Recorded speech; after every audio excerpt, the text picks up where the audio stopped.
We don't even control our own personal narratives anymore, only how we respond to them. Today I want to talk about irony, armor, and remix culture.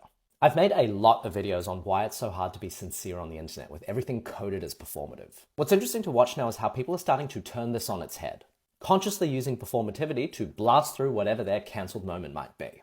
Rather than deny whatever allegations are in front of them, the strategy is to ironically reincorporate themselves into the narrative, putting themselves inside the joke rather than being the butt of it. The Astronomer CEO debacle is bookended with the Gwyneth Paltrow response, which casts the entire incident as some big meta joke. The Married in a Year in the Suburbs guy does a collab with Kyle Gordon's stomp clap millennial character Cody Redwing, a parody inside a parody that you must be very online to understand. And Doechii references her viral Met Gala outburst as part of her new show, which, sidebar, looks absolutely unreal.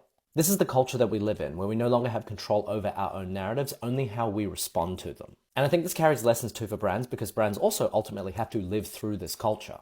At a conference in New Zealand recently, I had the privilege of listening to one of the great Zoe Scarman, where she said culture is not a channel that we buy into, it's an environment that we play into. And the old metrics that we used to rely on, which were really just proof that a campaign was delivered, should be replaced by new metrics. Particularly, are people remixing what we create and sending it back into the world. This is something that the Australian telco Telstra understands really well. The brand recently put out an ad which included a walk and whistling jingle.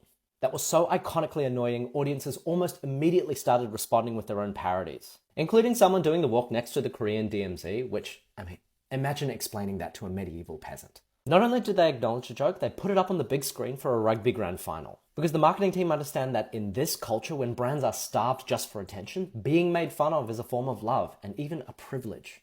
Take this as a sign to start thinking about what your own ironic parachute might look like. Me? Maybe I'll have to start wearing these stupid headphones on stage.